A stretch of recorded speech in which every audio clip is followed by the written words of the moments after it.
নমস্কার বন্ধুরা, ডলি রন্ধনশালায় সবাইকে স্বাগত। আর আজকে তোমাদের সাথে শেয়ার করব মূলো শাকের দারুণ একটা টেস্টি রেসিপি। মূলো শাক এইভাবে রান্না করলে গরম গরম শুকনো ভাতের সাথে খেতে দারুণ লাগে। আর যে মূলো শাক আর মূলো একেবারেই খেতে চায় না, সেও কিন্তু খাওয়ার পরে বারবার খেতে চাইবে।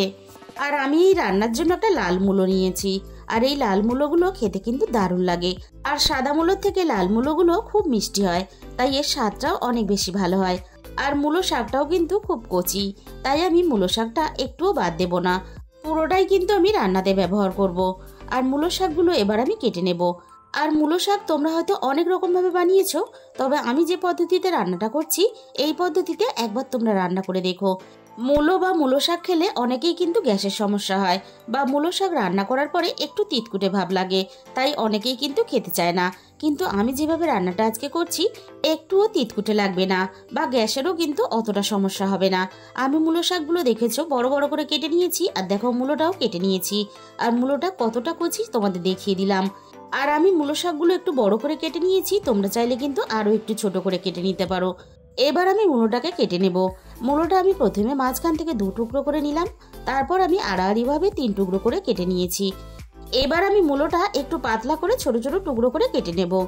মূলো আমি কিন্তু খুব বেশি মোটা করে কাটবো না, আর শুধু মূলো শাক রান্না করলে অনেকটা কমে যায়, তাই আমি গোটা মূলোটাও রান্নাতে ব্যবহার করব। আর মূলোগুলো দেখো আমি ছোট ছোট এইভাবে টুকরো করে একটু পাতলা রেখে কেটে নিলাম। এবার তাহলে চলো রান্নাটা কিভাবে করেছি দেখে নেওয়া যাক।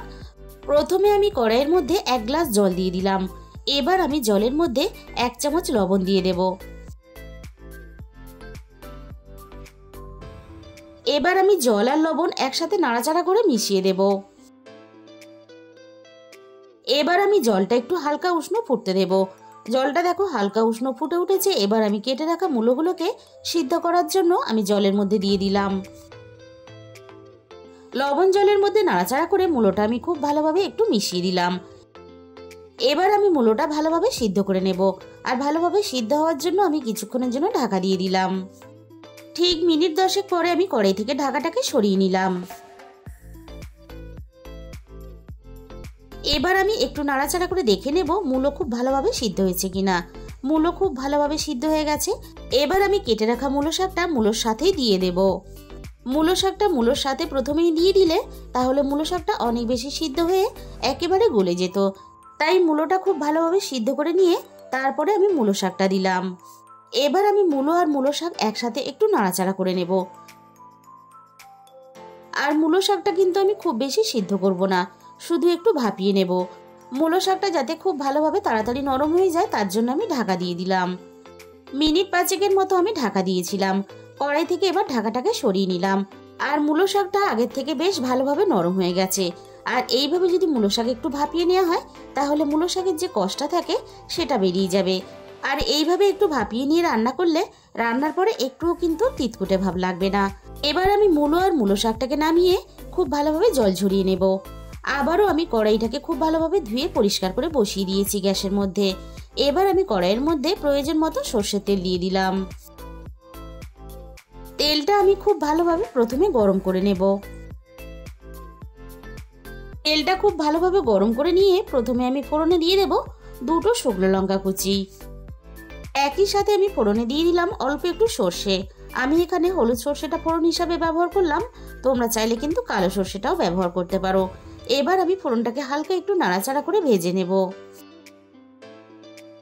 আগে থেকে আমি এই রান্নার জন্য একটা মাঝারি সাইজের পেঁয়াজ কেটে রেখেছিলাম। কেটে রাখা পেঁয়াজটাকে আমি তেলের মধ্যে ভাজার জন্য দিয়ে দিলাম। এবার আমি পেঁয়াজটাকে নাড়াচাড়া করে বেশ একটু হালকা লালচে করে ভেজে নেব।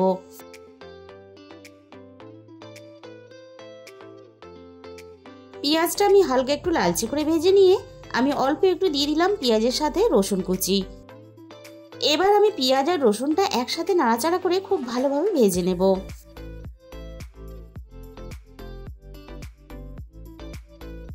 পেঁয়াজ আর রসুন একসাথে নাড়াচাড়া করে বেশ আমি দেখো লালচে করে ভেজে নিয়েছি।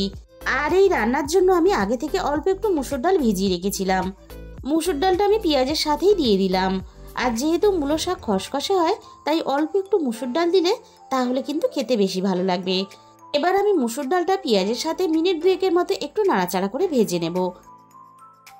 মুসুর ডালের মধ্যে দেখো একটা হালকা কালার চেঞ্জ হয়ে গেছে। এর থেকে বেশি আর মসুর ডাল ভাজার দরকার নেই। এরকম একটু হালকা কালার চেঞ্জ হওয়া পর্যন্ত মুসুর ডালটাকে ভেজে নিতে হবে। এবার আমি রান্নার মধ্যে স্বাদ মতো লবণ দিয়ে দিলাম। আর লবণ দেওয়ার সময় একটু খেয়াল রাখতে হবে, মূলোটা সিদ্ধ করার সময় কিন্তু আমরা লবণ ব্যবহার করেছিলাম। এবার আমি দিয়ে দিলাম অল্প একটু হলুদের গুঁড়ো। এবার আমি লবণ আর হলুদটা নাড়াচাড়া করে খুব ভালোভাবে সবকিছুর সাথে মিশিয়ে দেব। এবারে আমি মূলো আর মূলো শাকটাকে দিয়ে দেব। এবারে আমি গ্যাসের ফ্লেমটা একেবারে লোতে রেখে মূলো আর মূলো শাকটাকে এভাবে অনবরত নাড়াচাড়া করে একটু সময় নিয়ে খুব ভালোভাবে ভেজে নেব। মূলো শাক আর মূলো একসাথে নাড়াচাড়া করে দেখো আমি বেশ ভালোভাবে ভেজে নিয়েছি। আর মুসুর ডালটা কিন্তু সুন্দরভাবে নরম হয়ে গিয়ে মূলো শাকের সাথে খুব সুন্দরভাবে মিশে গেছে।